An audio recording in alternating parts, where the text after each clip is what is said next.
videos all at once because I try to keep it a suspense. So today we're going to talk about Black Phone. Um, One of my friends wanted me to do a review on Black Phone 1 and 2, so here we are. Black Phone 1 and 2 is a movie about a kid that has to outsmart a serial killer. Um, so The Black Phone is a 2021 American supernatural horror film directed by Scott Derrickson. It was written by Stephen King's son Joe Hill. He just uses a different last name. But it's the first installment in the Black Phone series. It stars Mason Thames as Finney, who's a teenage boy that was abducted by a serial killer, known colloquially as the Grabber, and the Grabber in the movie is played by Ethan Hawke. And I love Ethan Hawke as an actor. He's great in everything that he does. I loved him, especially loved him in Training Day with Denzel Washington, and I also loved him in that other movie too, Brooklyn's Finest, where he plays the corrupt cop. So when Finney encounters a mystical black rotary phone in captivity, he uses it to plot his escape by communicating with the ghost of the Grabber's prior victims, like that he had killed. Madeline McGraw, Jeremy Davies, and James Ransone also feature in the principal cast, and James Ransone just committed suicide. And which is kind of sad in that part. Derrickson and Cargill produced The Black Phone in association with Blumhouse Productions, CEO Jason Blum. Universal Pictures oversaw the film's commercial distribution, and funding was sourced throughout a pact with Blumhouse and tax subsidies from the North Carolina state government. Now, if you watch the movie, it's got like a twist to it, where this kid has to somehow outsmart a serial killer. And you would think that the serial killer is usually smarter than the kid, so how's a kid gonna outsmart a serial killer? But somehow the kid did.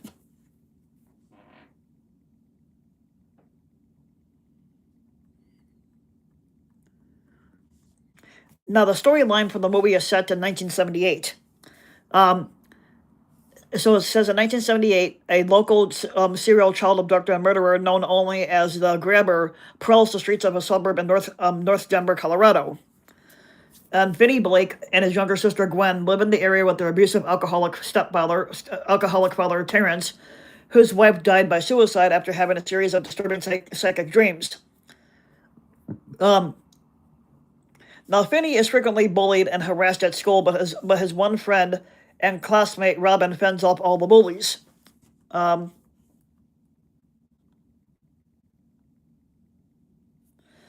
Now, in the first movie, having inherited her mother's ability, Gwen dreams about the Grabber's abduction of a boy named Bruce, a boy that Finney knew from Little League. Police detectives Wright and Miller interview Gwen at school, believing she may know the Grabber, but when Terrence learns about the questioning, he beats Gwen severely. Now, soon afterward, the Grabber abducts Robin, and then he abducts Finney. Now, Finney awakes in a soundproofed basement with a disconnected black rotary dial telephone on the wall. It begins to ring on its own numerous times, which happens in both films anyway. Now, Finney hears only static when he first answers it, but then he hears Bruce's voice telling him about a floor tile that he can remove to dig an escape tunnel to get out. Now, Finney starts to dig, but the house's foundations are too deep for him to go beneath it, which some houses are like that. Now, the Grabber brings Finney a meal and leaves the basement door unlocked. As Finney is about to sneak out, he gets a call from Billy, another past victim. Billy warns Finney that the Grabber is waiting at the top of the basement, stares to beat him with the belt until he passes out if he tries to leave as part of a cruel game that he's trying to do. At Billy's suggestion, Finney uses a hidden cable to climb up to the basement window. However, his weight pulls out the grate covering the pane, leaving him with no way to reach it again.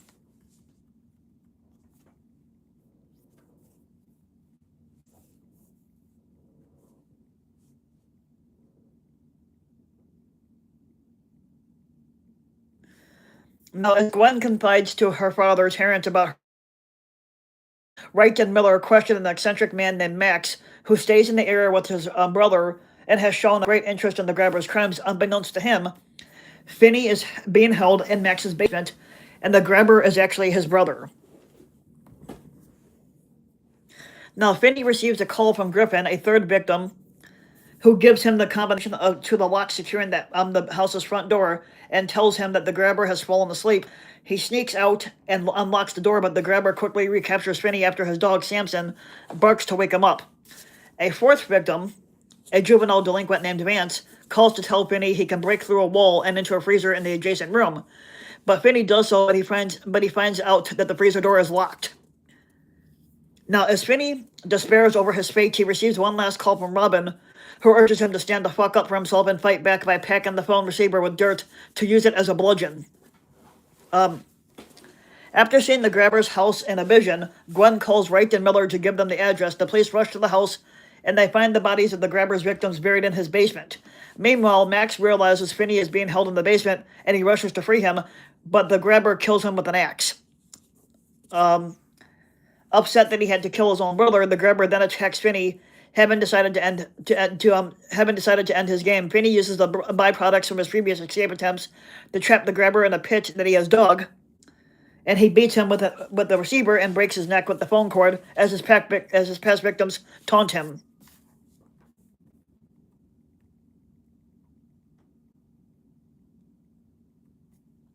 Now, throwing a steak from the freezer to Samson as a distraction, Finney leaves the house, which turns out to be across the street from the one the police have raided. Terrence tearfully begs Finney and Gwen to forgive his earlier treatment of them, and sometime later, now viewed at school, a newly competent Finney sits next to his crush in class and says that she could call him Finn.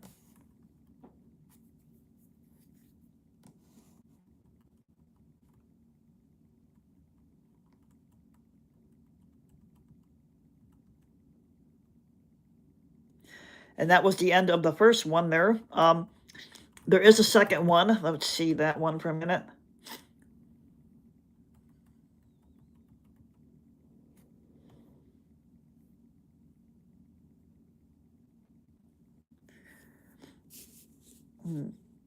Actually, let's go back to the last one for a minute. Actually, no, that should be good. Okay. So Black Phone 2, which I saw in theaters right around, I think it was either, it was probably sometime around the week or two before Christmas, or it was either back in November I saw it. It was really good, too. Black Phone 2 is a 2025 American supernatural horror film. Also, the book was written by Joe Hill, and Black Phone 2 is a 2025 American supernatural horror film directed by Scott Derrickson, who co-wrote it with C. Robert Cargill. It serves as a sequel to The Black Phone, and it's the second feature film and third overall installment in the Black franchise film. Now, the film stars Mason Thames, Madeline McGraw, Jeremy Davies, and Ethan Hawke, all reprising their role from the first film, with a guy named Demian Bashir joining the cast. Now the story sees siblings Finney and Gwen, along with their friend Ernesto, heading off to a winter youth camp to uncover a mystery regarding the first victims of the grabber, whose ghostly presence now haunts the camp.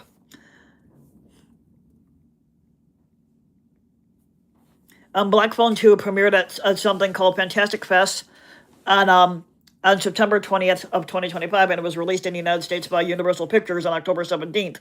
The film received generally positive reviews from critics, and this one did better than the first one. This one grossed over $132 million worldwide.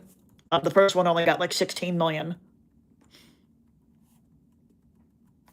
The first one was set to 1978 storyline, and the second one it was set to 1982. In 1982, 4 years after Finney Blake killed the grabber, his sister Gwen begins to have dreams where she sees murders that happened at Alpine Lake Camp in 1957. During one, she receives a call from her mother Hope, who at the time of the 1957 murders was having similar dreams. Now, Gwen convinces Finney and Ernesto, the brother of the late Robin Arellano, to travel to Alpine Lake Camp. A heavy blizzard traps them there with the camp survivor Armando, his niece Mustang, and two camp employees, Kenneth and Barbara. The three kids begin investigating what Gwen's dreams might mean. Now, on the second night, Finney receives a call on the camp's dead payphone, this time from the grabber. Speaking from death, the grabber bells to get revenge, blaming Finney for forcing him to kill his own brother and for ending his life. And moments later, Gwen is violently attacked in her dream by the grabber, but Finney, Ernesto, and Mustang manage to save her and grab her. The shaken group gathers in the camp's chapel, where Armando and the others realize they must find the bodies of the grabber's victims from Alpine Lake Camp to loosen his power over the dream realm.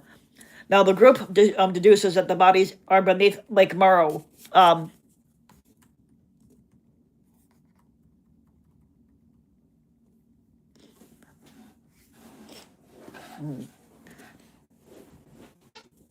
Now, as they begin to investigate further, they discover that Armando, Hope, and the grabber had all known each other at the camp a long time ago. That night, Gwen dreams of the grabber, and he reveals Hope did not commit suicide and he actually killed her, staging it to look self-inflicted. He then attempts to kill Gwen, with her injuries sustained in the dream manifesting in reality, similar to like the movie Nightmare on Elm Street, where Freddy Krueger would kill you when you're asleep, but your dreams would happen, but your murder would happen in reality. In the movie, so it's kind of like similar to Nightmare on Elm Street with Freddy Krueger killing the people in their dreams, and then they'd wake up with the same injuries that they sustained in the dream. Now she manages to gain power in her dream and fight back before being woken up by Finney and Ernesto. And meanwhile,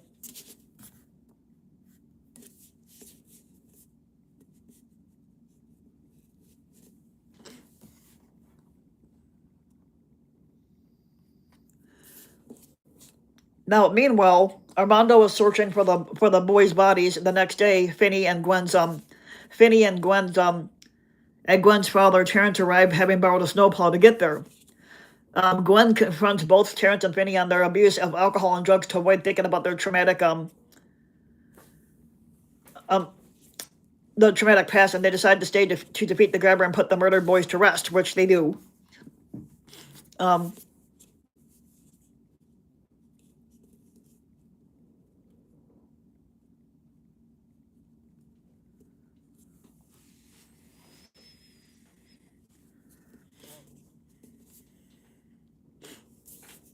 Now, later, joined by Kenneth and Barbara, the group returns to the frozen lake to recover the 3 missing boys, and Gwen prays to Jesus to keep her alive and succeed in her mission to find the boys. As they search, Gwen falls asleep again and is attacked by the grabber. The grabber also attempts to murder Finney, Terrence, and the others present. During the struggle, Gwen locates the boys' bodies, and beneath the ice, removing the grabber's power, Finney, Gwen, and the spirits of the murdered boys attack the grabber, and he is dragged beneath the frozen lake. And the next day, as Gwen, Finney, and Ernesto prepare to leave, Gwen gets answers a call on the payphone, in which her mother, Hope, tells Gwen that she is proud of her, and she leaves a message for Finney, too.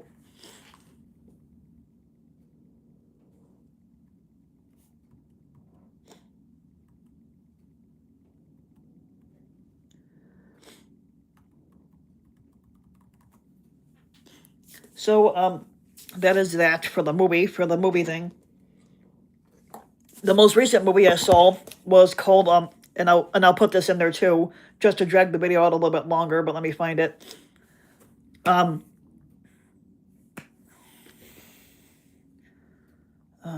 see here.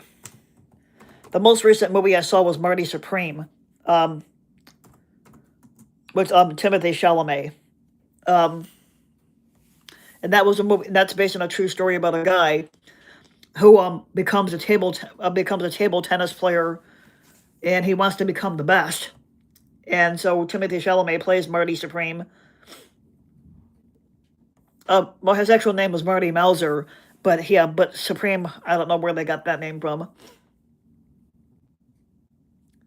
And here's the picture of what the guy Marty looks like. That's Timothy Chalamet right there. Now that movie wasn't bad. They just dragged it out. The movie was like 2.5 hours long.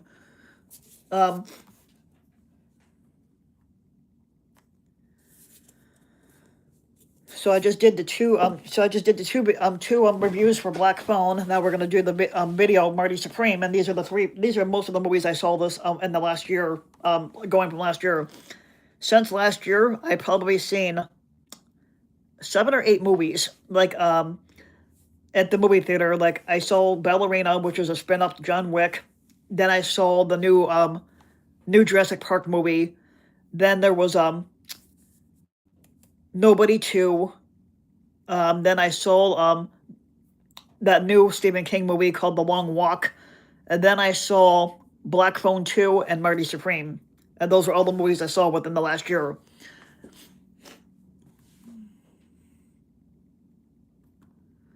Now, Marty Supreme is a 2025 American sports comedy drama film that's co-produced and directed by Josh Safdie from a screenplay that he co-wrote with Ronald Bronstein, loosely based on the life and career of American table tennis player Marty Reisman. Now, in the movie, they called him Marty Melzer. Sometimes they changed the names up of certain people to protect their privacy.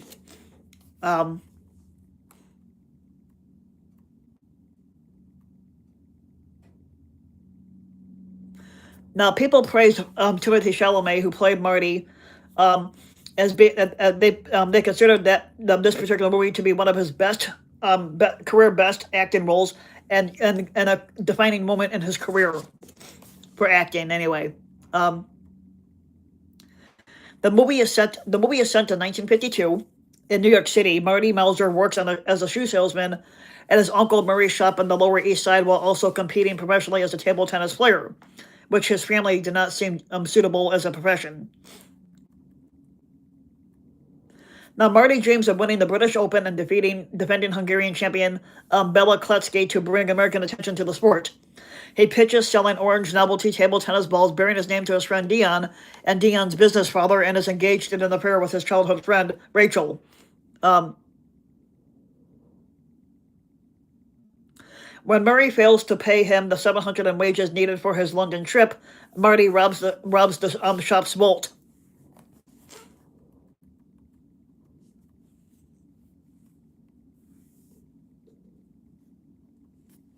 In London, Marty is unhappy with the condition of the players' barracks and stays instead at the Ritz Hotel, where he seduces former actress Kay Stone, and he meets her wealthy husband, ink pen magnate Milton Rockwell.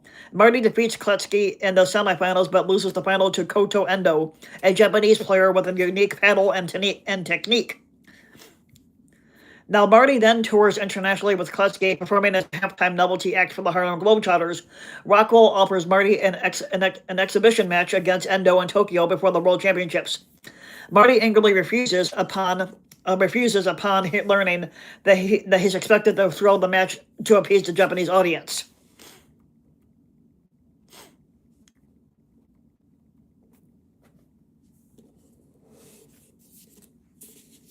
Now, Marty is arrested in New York City for his theft from his uncle Murray's vault, but he escapes and reconnects with Rachel, learning she is pregnant with his child. While staying in a rundown hotel with his taxi driver friend Wally, Marty discovers he has been banned from the World Championship unless he reimburses the International Table Tennis Association for his fraudulent expense claim from the Ritz. After ignoring a warning by the hotel manager against using the bathtub in his room, Marty and the tub suddenly collapse through the roof, injuring mobster Ezra Mishkin, who pays Marty to take his dog Moses to a vet. Marty instead hustles patrons in a New Jersey bowling alley with Wally to raise the money. The bowlers later attack them at a gas station, but Marty and Wally escape, damaging the taxi and setting the station on fire. Now Moses runs away during the scuffle.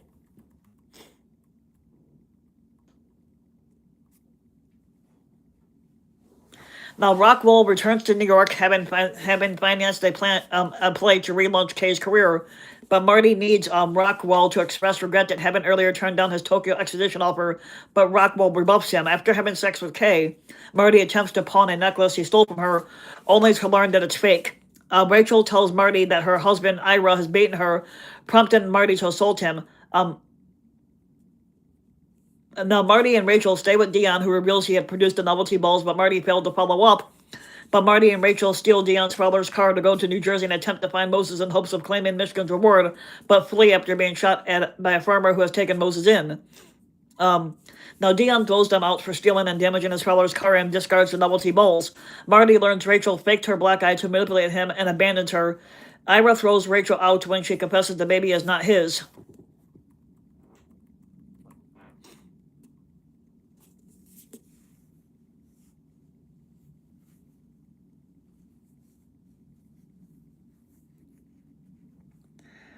Now, before the opening of Kay's play, Marty apologizes for stealing her jewelry, although she sees through him, and Kay gives him a valuable necklace to pay his fine and travel. But after being caught having sex in Central Park, they bribe the police officer with the necklace, and Kay agrees to give Marty another one, but breaks down after receiving a bad review of the play. With Kay indisposed, Marty convinces Rockwell to revive the Tokyo Expedition offer, but on the condition that Marty submit to a humiliating public paddling, where the guy beats him with the paddle.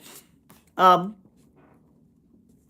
Marty and Rachel are kidnapped by Michigan after Rachel attempts to con him with another dog. Now, Michigan forces them to take him to the farmhouse where Moses was found, but a shootout leaves the farmer, Michigan, and his men dead or dying, and Rachel gets severely wounded. Marty discovers the reward money is worthless. He takes Rachel to the hospital and then leaves for Japan, and Rachel goes into premature labor. After flying to Tokyo on Rockwell's plane, Marty learns he is too late to enter the World Championship, but he deliberately loses the expedition match as planned. But when Rockwell plans to further humiliate him by having him kiss a pig, Marty announces the match was a sham, and Endo agrees to a rematch, which Marty narrowly wins, but refused passage to him by Rockwell. Marty flies back with the U.S. Army soldiers, and he reunites with the recovering Rachel at the hospital, professes his love to her, and breaks down in tears upon meeting his newborn kid. Now, in the movie, Timothée Chalamet plays Marty. Gwyneth Paltrow plays Kay.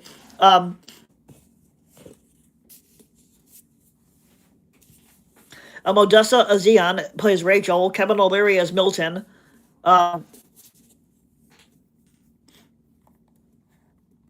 Abel Ferreira plays Ezra, who's a criminal that Marty crosses paths with.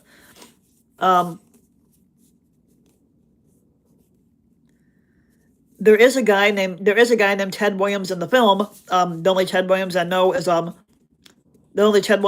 baseball player just by name alone. Tracy McGrady and in this movie, Marty Supreme, Tracy McGrady and Kemba Walker both appear in the film. Tracy McGrady and Kemba Walker are both professional basketball players, or they used to be at one point. They both make appearances in the Marty Supreme film.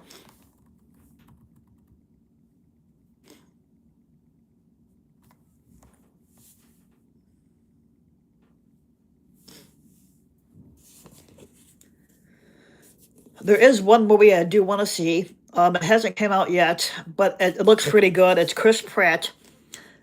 Chris Pratt, in the movie, it's called, I think it's called Mercy? I have to look. I'll tell you in a minute once I find it. And I think it's called Mercy, but it's Chris Pratt in the film. And he's supposed to be playing a guy who's like a lawyer, I think, and he gets set up for a murder he doesn't commit. And he has to try to prove his innocence by using AI.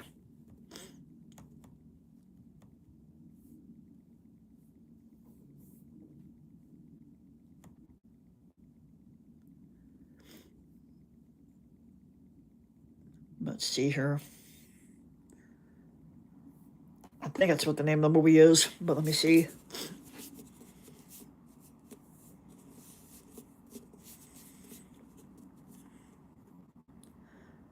Because there's going to be a couple movies coming out that I want to see this year. One of them is with Chris Pratt, and the other one is Michael Pena. Something that also has to do with AI too. I have to look and see what the whole thing is about.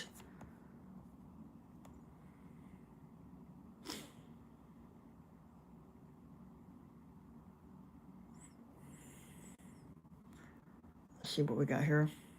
Yeah, Mercy. That's the new one that Chris Pratt's doing. That's the one I want to see. That's the one where he's in a wheelchair, and he gets brought in before an AI judge that he designed, and and he gets set up for a murder he didn't commit, and he has a certain amount of time to go over the footage to see what happened and why he was set up in the first place. Yeah, but that one's called Mercy. That's one I want to see. And then there's a Michael Pena movie that I'm also going to look up here, too. And he's in that movie, and he's in this movie too. And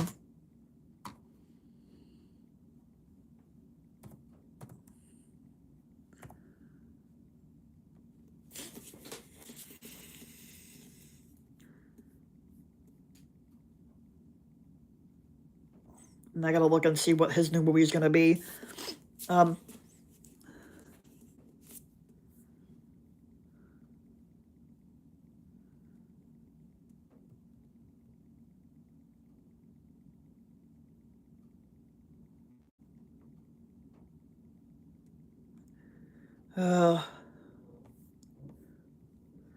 Okay, that's not it.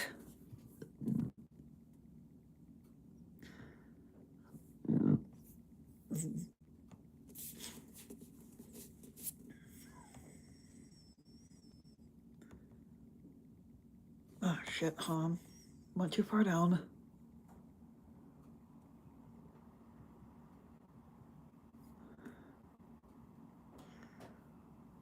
Okay, so he's got 2 movies out called Judgment Day and Subversion. It's gonna be one of these two. There's a movie, and I think, let me see here.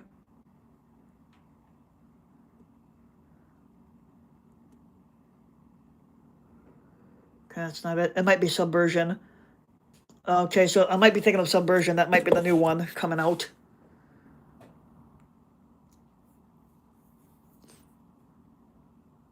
One of these has to do with AI. Okay. That is not what I'm looking for. He did pretty good though on the show All Her Fault. All Her Fault. That was pretty good.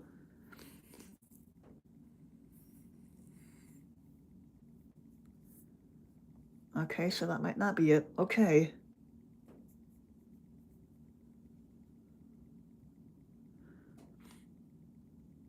Okay, so that might not be it, but there is one movie I remember watching. I saw the preview for it. Now it's gonna drive me crazy thinking of the name. But there was a guy who was in full tactical gear, and he walks into a restaurant, and it's a movie I want to see, but I'm drawing a blank on it. And the guy walks into a restaurant in full tactical gear, and he's screaming about how the end of the world's gonna come, and stuff like that. And so I'm not sure what the name of the movie particularly is, but now it's drawn a blank.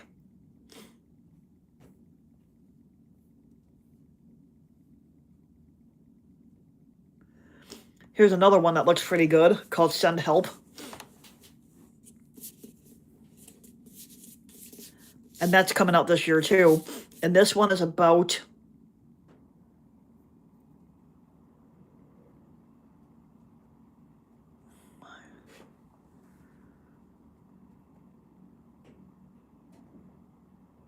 so you got Primate, which is coming out in a couple of days.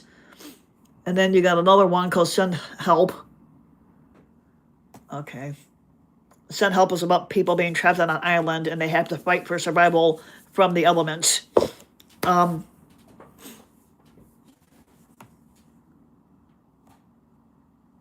So I don't have much more to go on, but I hope you guys enjoyed my talk here. And this is what the guy looks like.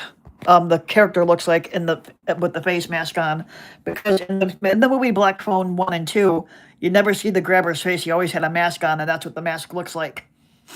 Kind of creepy looking at that.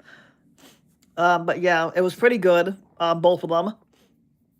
Because I like Stephen King and I like Joe Hill, and Stephen King's son Joe Hill did pretty good in writing the suspense to this. So that's about it for today. I hope you guys enjoyed, and I'll be back next week, maybe in the next week or two, with some further stuff to talk about. I have to do some more research on a lot of movies and other stuff to review. But if you like the video, make sure to smash that like and subscribe button, and subscribe to my channel, RBW King. You can also leave comments on the videos, let me know what you guys think, and I also do take suggestions on what to review. But thanks for tuning in, and I'll see you next week.